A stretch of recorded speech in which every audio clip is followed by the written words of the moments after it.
بسم الله الرحمن الرحيم كسو دوادا مركله iyo barnaamijkii qubanaha qodobada aan idinku haynana waxa kamida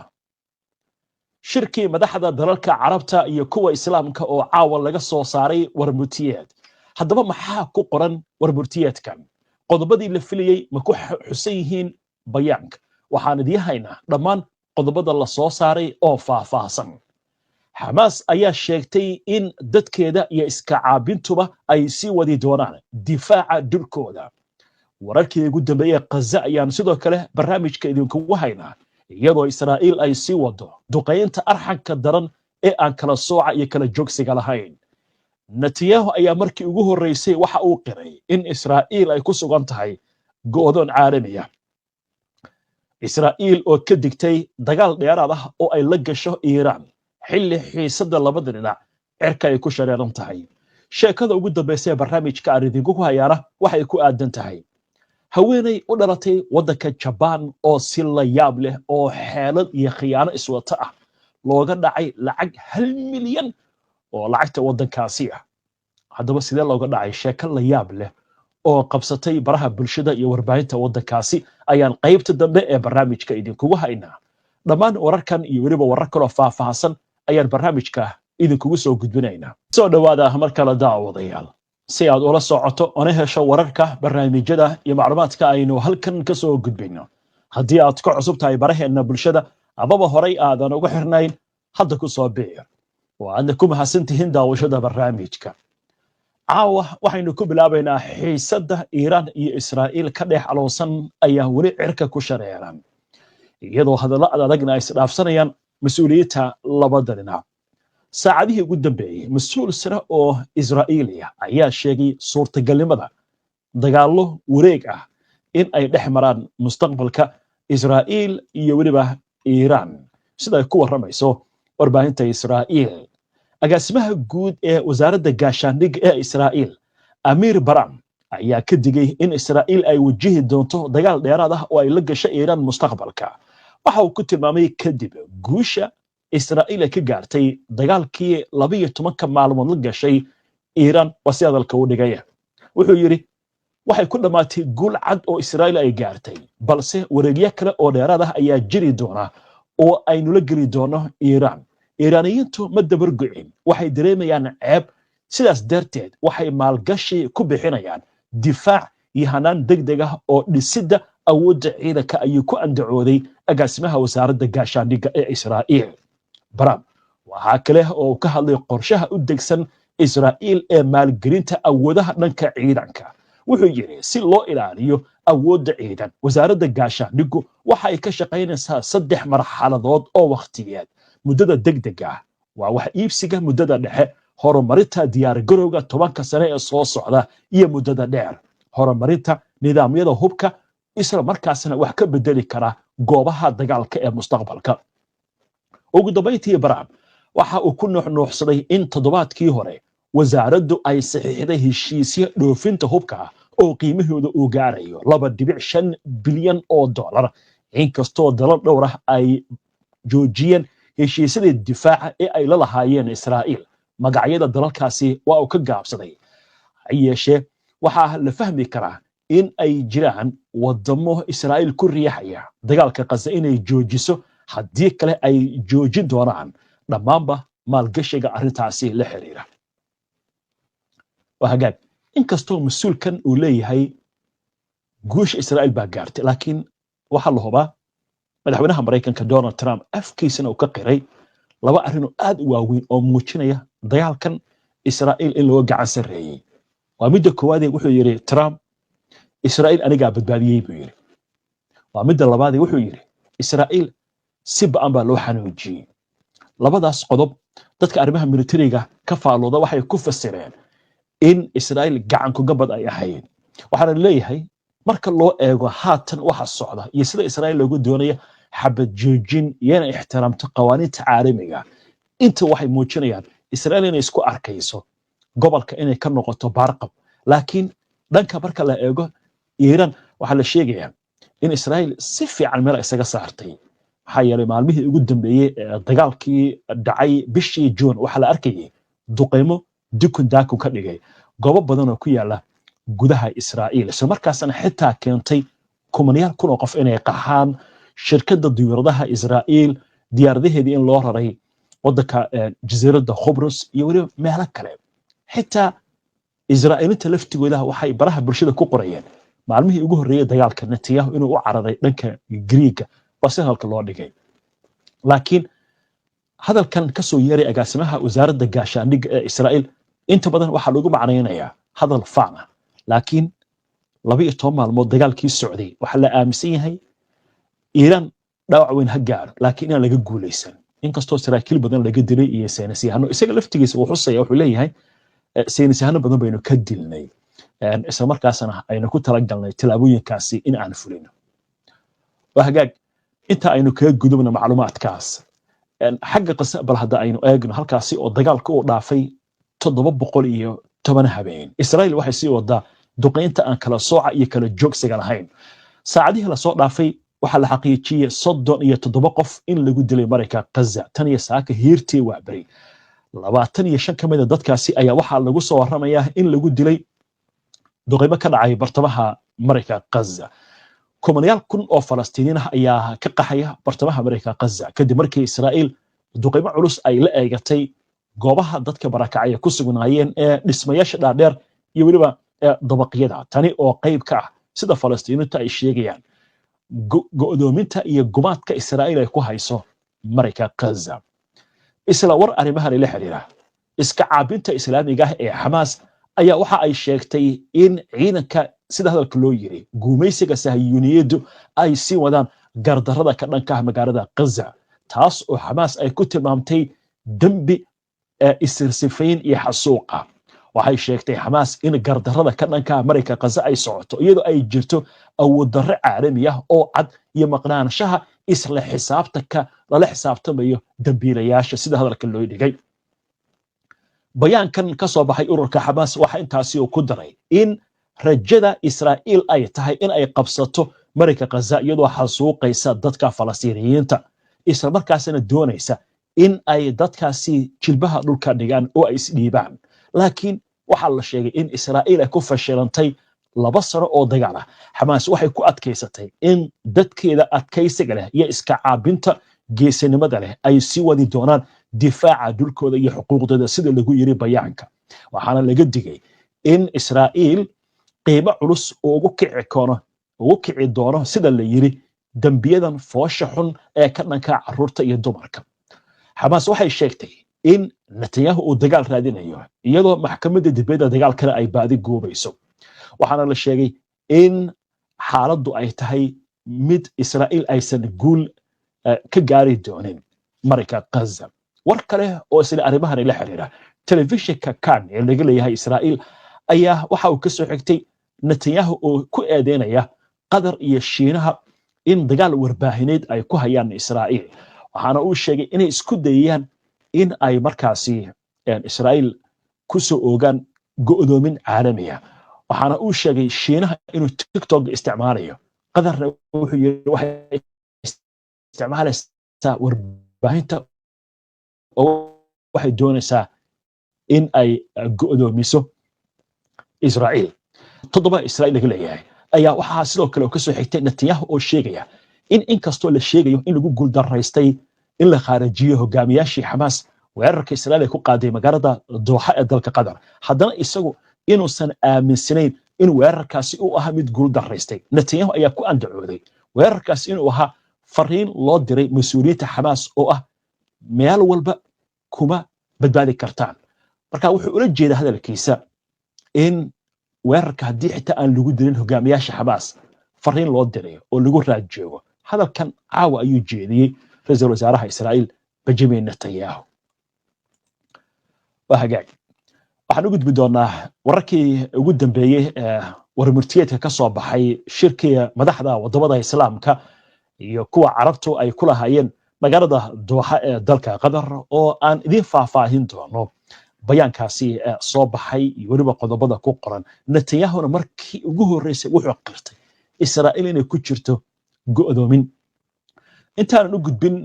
shirka magaalada Dooxa lagu soo gabagabay aynu eegno ra'iisul wasaaraha Israa'iil Benjamin Netanyahu oo markii ugu horeysay qirtay Israa'iil inay ku jirto go'doomin. Warbaahinta Israa'iil ayaa waxay sheegaysaa in Netanyahu uu sheegay in Israa'iil ay gashay nooc ka mid ah go'doon. raadiyaha ciidanka Israa'iil ayaa ka soo xigtay Netanyahu oo ka hadlayay shir ay soo qaban qaabisay wasaaradda maaliyadda ee Israa'iil isagoo yiri waxaan galaynaa nooc go'doon ah waana inaan arrintaasi la qabsana dhaqaale ahaan oo aan isku filaansho gaarnaa. xukuumadda Israa'iil ayaa muddo dheer waxa ay beeninaysay qiyaasaha sheegaya in Tel Aviv ay gashay go'doon caalami ah sabab la xiriira dagaalka ka socda bariga Gaza iyo siyaasadda xagjirnimada ah ee xukuumadda Netanyahu. isla duruufahaasi wargeyska arrimaha dhaqaalaha ka hadla ee Israa'iil ka soo baxa ee Marker ayaa soo xigtay Netanyahu oo isla shirkaasi ka sheegaya Israa'iil hadda waxay ku nooshahay nooc go'doon oo siyaasadeed. Netanyahu waxa intaasi uu ku daray in Israa'iil ay tahay in sidaas u dhaqantaa oo hubkeeda si madax bannaan u soo saarataa si aanay u noqon qayb ka mid ah mid ku tiirsan adduunka. dalalka reer galbeedka oo ay ka mid yihiin Britain, Spain iyo Canada ayaa bishii la soo dhaafay ku dhawaaqay go'aankooda inay joojinayaan dhoofinta hubka ee Israa'iil halka dalal kale oo ay ka mid yihiin Faransiiska,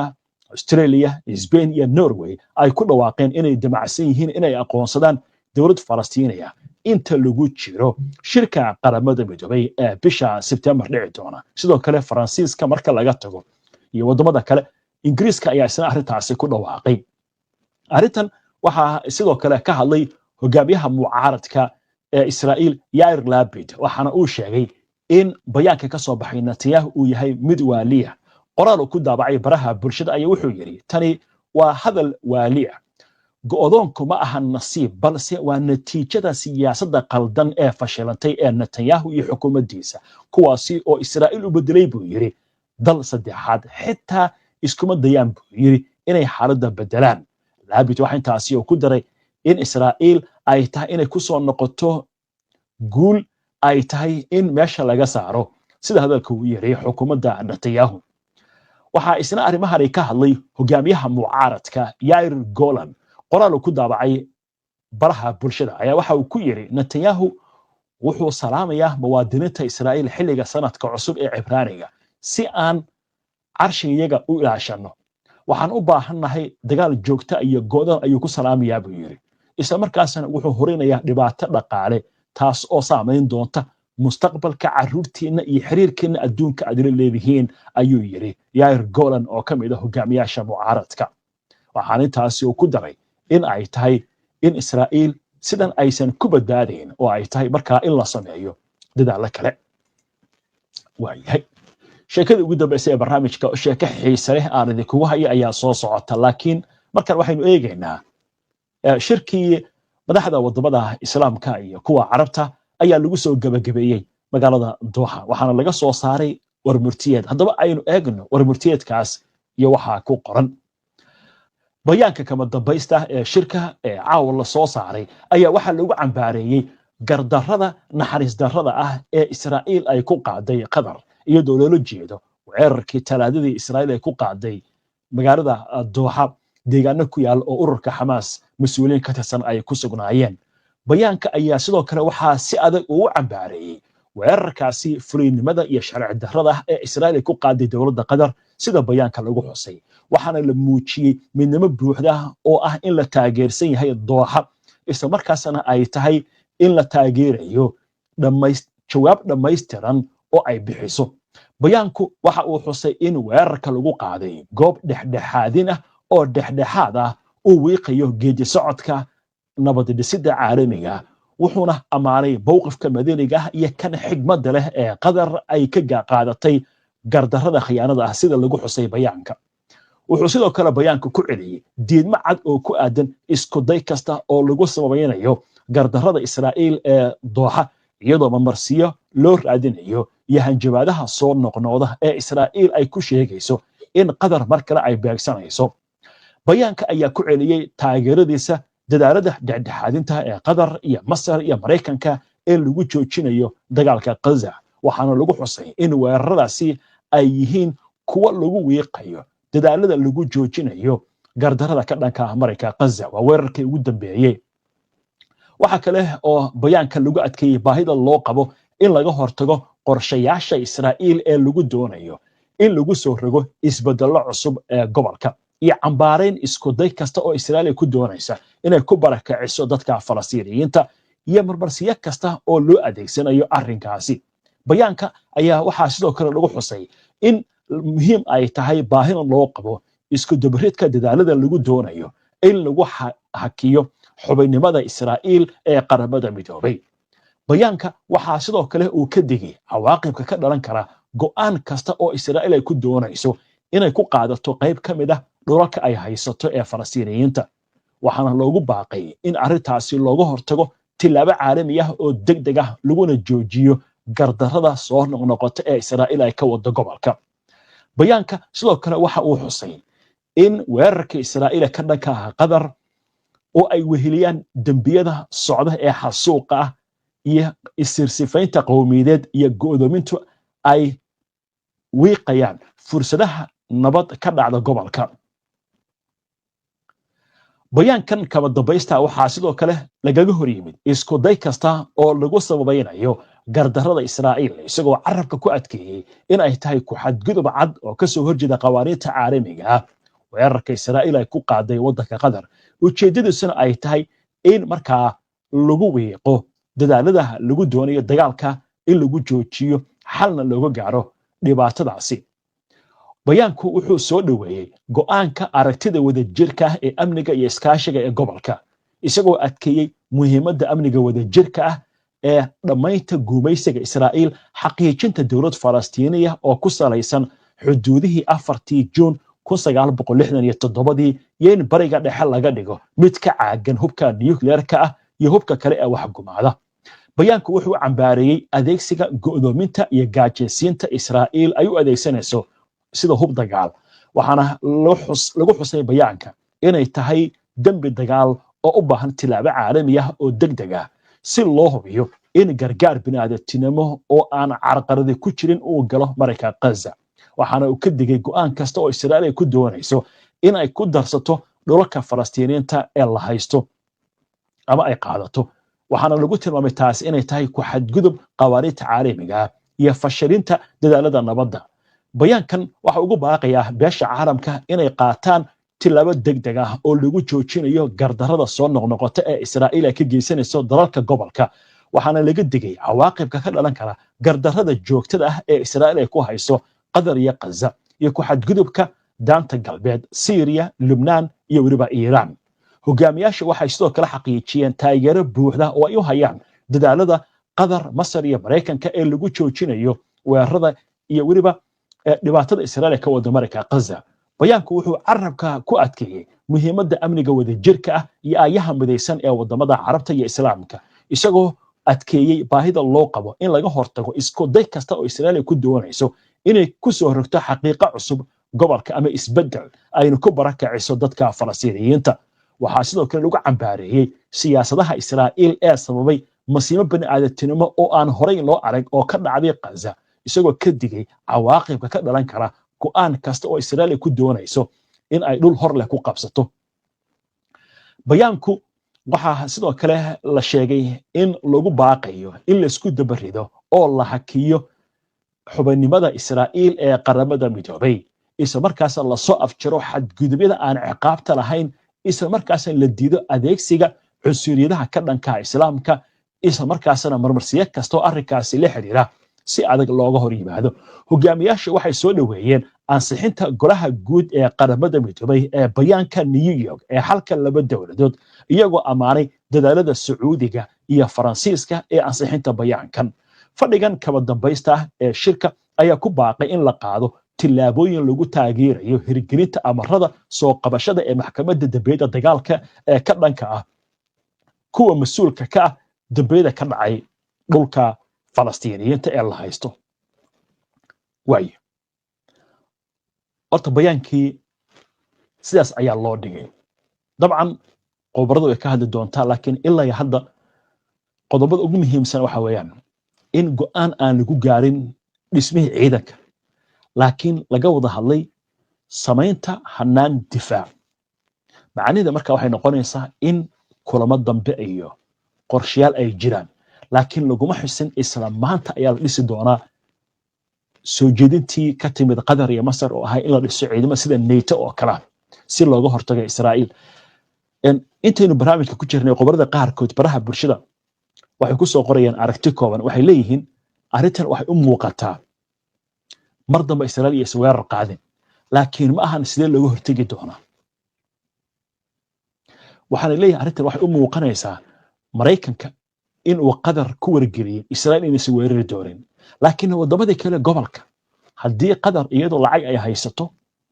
oo saameynteeda ay leedahay oo Mareykanka ay oran karto waxaan joojinaynaa heshiisyada aan kula galnay iyo maalgelintii wadamadan kale ee gobolka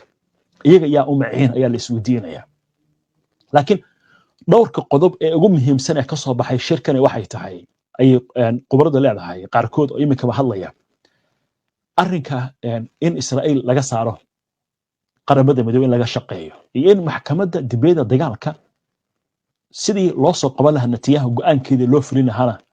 laga shaqeeyo waana arrintii uu dalbanayay madaxweynaha Turkiga Recep Tayyip Erdogan marka dabcan maalmaha soo socda ilaa iyo bari ilaa iyo caawa waxaynu sugi doonaa qobarada waxay ka tiraad inay qodob u falaaqeeyaan arrimahan dabcan barnaamijyadeena dambana waan idinkugu soo gudbin doonaa arrimahan haddii alla idin waa tahay sheekadii ugu dambeysay ee barnaamijka aynu ku soo gabagabayn jirnay ayaynu soo gaarnay waxaynu ku soo qaadanaa sheeko ka duwan sheekooyinka barnaamijka aad ku soo daawateen waxaan idin hayaa sheeko la yaab leh waa nin tuuga oo haweeney lacag uga dhacay si la yaab leh sawirka halkan idinkaga muuqda waa nin samada jooga ama cirbixiyana laakiin weligaa ma maqashay tuug iska dhigay inuu samada joogo oo cirbixiyan uu yahay يعني هودا سران جوغاغو halkaasaan ku xanimanay lacag baan u baahanahay iyadoo marka isba weydiinba maxaa lacagta uga baahan tahay samada iyo cirka joogto ba hadda aynu sheekadan haweeney u dhalatay wadanka Japan oo 80 jir ah kana soo jeeda deegaanka la yiraahdo Hokkaido ayaa ku dhawaad 1 milyan oo lacagta yaanka wadankaasi Japan waa lacag u dhiganta 6700 oo dollarka Mareykanka